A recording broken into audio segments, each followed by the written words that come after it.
Hello दोस्तों, welcome back to Geegle. Great ideas will lead to great life. क्या आप जानते हैं कि 1,000 रुपए से हम 187 करोड़ 63,47,180 रुपए कैसे कमा सकते हैं? तो डोंट वरी, इस वीडियो को आप पूरा देखिएगा क्योंकि इसके एंड में हम ये कैलकुलेशंस देखेंगे विद प्रूफ। एनीवेज, क्या आपको पता है कि जिम साइमंस ने वॉरेन बफेट से 3 गुना ज्यादा रिटर्न लिया और वो भी 30 सालों तक, लेकिन फिर भी उनकी वेल्थ वॉरेन बफेट से कम है। पीटर थियल ने वॉरेन बफेट से ऑलमोस्ट ऑन एन एवरेज 5 गुना का रिटर्न लिया और वो भी 22 सालों तक, फिर भी उनकी वेल्थ वॉरेन बफेट से कम है। क्या आपको पता है कि ऐसा क्यों हुआ? क्योंकि वॉरेन बफेट बचपन में ही इस कंपाउंड इक्वेशन को समझ गए थे। क्योंकि उन्हें पता था कि वो कितने पैसे कमाएंगे वो 3 चीजों पर डिपेंड करता है।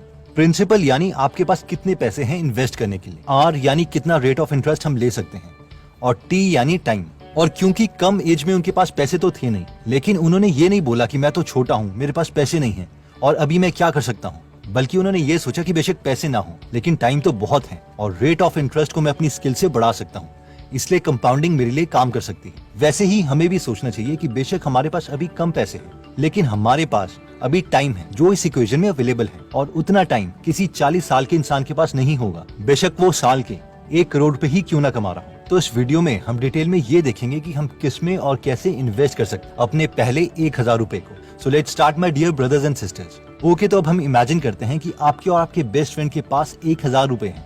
आपका बेस्ट फ्रेंड उसे किसी एंजॉयमेंट के लिए खर्च करना चाहता है, नेटफ्लिक्स की सब्सक्रिप्शन, मूवीज एक्सेट्रा, क्योंकि वो बिलीव करता है यार प्रेजेंट में जियो।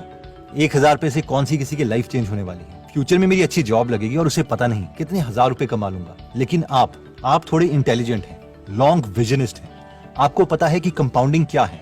जब इंटरेस्ट के ऊपर इंटरेस्ट मिलता है तो छोटा अमाउंट भी बड़ा हो जाता है।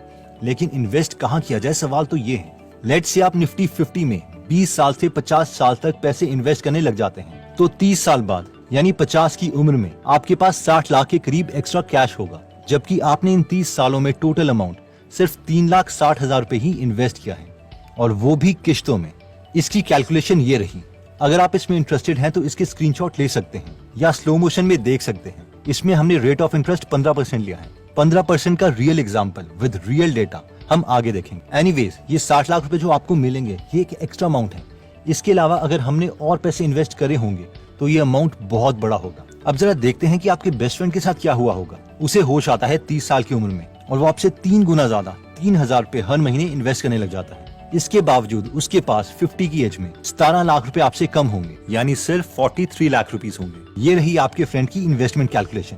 इसे भी आप एक बार देख सकते हैं। अब आप में से जो लोग इम्प्रेस हो गए हैं वो सोच रहे होंगे कि वाओ, ये तो बहुत अच्छे रिटर्न है, लेकिन ये रिटर्न मिलेंगे कहाँ से? तो मैक्सिमम लोगों को पता है कि ये निफ्टी 50 नाम का इंडेक्स फंड है जो हमें ऑन एन एवरेज 15% का रिटर्न दे सकता है। इसके बारे में अगर आपको और जानना है तो इसके ऊपर हमने डिटेल में एक कोर्स बनाया है जिसका लिंक मैं डिस्क्रिप्शन में दे दूंगा। अब हमें से मैक्सिमम लोगों के मन में ये सवाल आ रहा होगा कि यार अगर हम इतने पैसे कमा सकते हैं तो मैक्सिमम लोग सिप को कंटिन्यू रख क्यों नहीं पाते? रीजन 1, ज्यादातर लोग ये सोचते हैं कि अगर मैं हर महीने पैसे डिपॉजिट नहीं कर पाया तो क्या होगा। अब सिप का मतलब है सिस्टमैटिक इन्वेस्टमेंट प्लान, और इसमें हम पैसे डिपॉजिट कर रहे हैं। ये कोई लोन की EMI नहीं है कि अगर हमने नहीं भरी तो बैंक वाले हम पर कोर्ट केस कर देंगे। इसलिए सिप से डरने की जरूरत नहीं है। अगर हम चाहें तो कभी भी सिप को बंद करवा सकते हैं, या फिर उसमें ज्यादा पैसे डाल सकते हैं या कम पैसे डाल सकते हैं, या इवन पैसे निकाल भी सकते हैं और हम पर कोई कोर्ट केस नहीं होगा। सेकंड रीजन जिसकी वजह से लोग सिर्फ जल्दी बंद कर देते हैं वो है वोलेटिलिटी, यानी मार्केट में उतार और चढ़ाव, जिसे लोग रिस्क समझ लेते हैं। चलिए इसे एक रियल एग्जांपल से समझते हैं।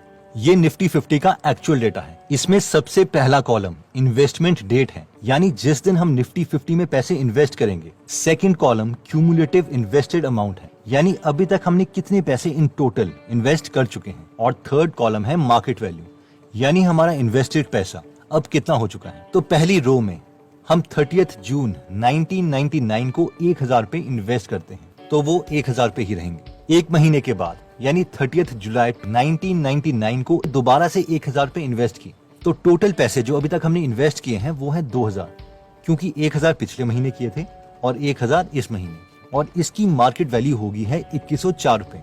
इस मूवमेंट में मैक्सिमम लोग खुश हो रहे हैं कि वाओ, हमारे 2,000 रुपए 2,104 रुपए में कन्वर्ट हो गए, हमारे पैसे बढ़ रहे हैं, और 104 रुपए हमने 2 महीने में ही कमा लिए, जिसका मतलब है कि हमने अप्रोक्सीमेटली 5.2% 2 महीने में अर्न किए, यानी साल के 30% के आसपास। हम तो तहलका मचा देंगे, लेकिन रियलिटी में कोई तहलका नहीं मचा है।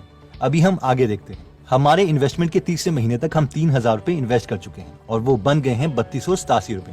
चौथे महीने 4,000 रुपए बन गए हैं 4266 रुपए। यहाँ तक सब ठीक था, लेकिन फिफ्थ महीने अभी तक टोटल इन्वेस्टमेंट हमने की है 5,000 रुपए की, जो बन चुके हैं 4834 रुपए। अब आप बोलेंगे यार ये क्या, मैं तो लॉस में चला गया। अब आपको इस थियरी पर डाउट होने लगेगा। अगले कुछ महीने फिर सिचुएशन ठीक होगी, लेकिन फिर दोबारा से 14th, 15th, 16th मंथ में आपके NAV की मार्केट वैल्यू आपकी इन्वेस्टमेंट से भी कम है। आप सोचेंगे यार साल हो गया है, 14 मंथ चल रहा है, इससे अच्छा तो मैं किसी बैंक की FD में जमा करवा देता। और ये चीज चलती रहेगी, इसे ही वोलेटिलिटी कहते हैं। आप 28th मंथ में देखो, आपको 2 साल से ज्यादा समय हो चुका है इन्वेस्ट करते हुए, हर महीने 1,000 रुपए, लेकिन इन 28,000 रुपीज की वैल्यू 20,267 रुपीज है। पूरे 4 साल के बाद 48,000 रुपए की वैल्यू 42,838 है। इस वक्त मैक्सिमम लोग बोलेंगे क्या बेकार चीज है यार, पैसे बाहर निकालो, बेकार की वीडियो देखी थी। या जॉन बॉगल जिन्होंने ये थ्योरी दी है ये भी इडियट है। और जैसे ही आपने पैसे निकाले आपको लॉस हो गया, क्योंकि स्टॉक मार्केट में एक्चुअल लॉस या प्रॉफिट तो पैसे निकालने में होता है, वरना ये तो पेपर लॉस ही था। लेकिन जो सिप को एक्चुअल में कंटिन्यू रखेंगे और आगे बढ़ते रहेंगे वो ही रिटर्न पा पाएंगे। तो 30/10/2007 में जो लोग अभी तक टोटल 1,01,000 रुपए इन्वेस्ट कर चुके हैं, उनके पैसे हो गए हैं 4,12,916 रुपए, जो दोबारा से अब कम या ज्यादा होते रहेंगे। 2 मई 2017 तक आप टोटल इन्वेस्ट कर चुके हैं 2,15,000 रुपए और आपका टोटल अमाउंट हो चुका है 9,29,510 रुपीज। और फाइनली अगर हम आज तक की बात करें, यानी 30 अगस्त 2021 तक, तो अभी तक हम इन्वेस्ट कर चुके हैं 2,67,000 रुपए और आपकी NAV की टोटल मार्केट वैल्यू है 18,68,206 रुपए, यानी 18 लाख रुपए। और अगर इसका हम परसेंटेज रिटर्न देखें तो आपको टोटल रिटर्न मिला है 15.3%।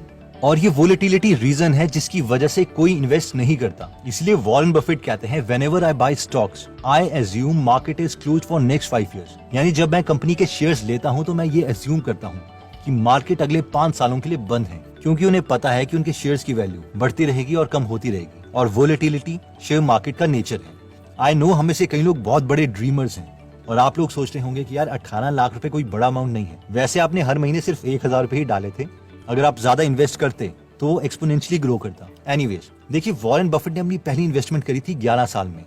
लेट से हम 9 साल लेट हो चुके हैं और हम इन्वेस्टमेंट स्टार्ट करते हैं 20 साल की उम्र में। 1,000 रुपए हर मंथ हम पैसे डालते रहते हैं और लाखों की नौकरी लगने पर भी हम कुछ पैसे इंक्रीज नहीं करते। देखो अभी वॉरेन बफेट की एज हो चुकी है 91 ईयर्स और उनकी नेटवर्थ है 6.4 लाख करोड़ रुपीज। आप मुझे बताओ कि अगर आप में कोई स्किल सेट नहीं है, सिर्फ इंडेक्स फंड में ही हम इन्वेस्ट करते रहते हैं, तो आपकी net worth at the age 91 years क्या होगी? अगर हम इंडेक्स फंड का 15% रेट ऑफ इंटरेस्ट माने और महीने के हम 1,000 रुपए यानी साल के सिर्फ 12,000 रुपए इन्वेस्ट करते रहें, तो अगर हम 20 साल से स्टार्ट करते हैं तो 91 ईयर्स की एज में हमारे पास होंगे 187 करोड़ 63 लाख 47,170 रुपीज एंड 11 पैसे। ये रही इसकी कैलकुलेशन।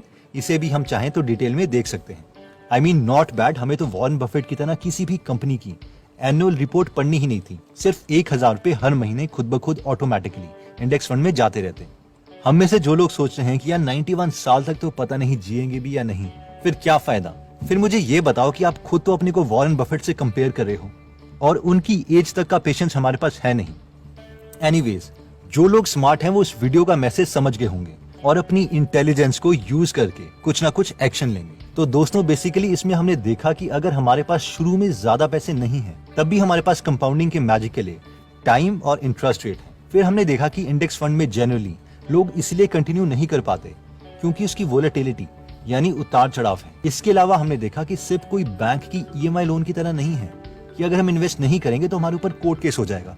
हम जब चाहें इसे बंद कर सकते हैं, ज्यादा पैसे डाल सकते हैं या फिर पैसे निकाल सकते हैं। दोस्तों अगर आपके घर में कोई भी यंग पर्सन है तो उसके साथ ये वीडियो जरूर शेयर करें ताकि वो भी इन्वेस्टिंग को समझ पाए। इंडेक्स फंड पर जॉन बॉगल ने एक बहुत ही ऑसम बुक लिखी है, the little book on common sense investing, जिसे आप फ्री में पढ़ या सुन सकते हैं गीगल एप्लीकेशन में।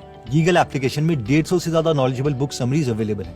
ये ऐप दोनों iOS और एंड्रॉइड में अवेलेबल है। तो अगर आप इस एप्लीकेशन में इंटरेस्ट हैं तो इसका लिंक मैं डिस्क्रिप्शन और फर्स्ट कमेंट में दे दूंगा। अगर आप हमारी वीडियोस मिस नहीं करना चाहते तो हमारा पेज लाइक करने के बाद 3 डॉट्स के बटन को प्रेस करके फॉलो के बटन को सिलेक्ट कीजिए और फाइनली सी फर्स्ट के ऑप्शन को सिलेक्ट कर लीजिए। इससे आपको हमारी हर पोस्ट मिलती रहेगी।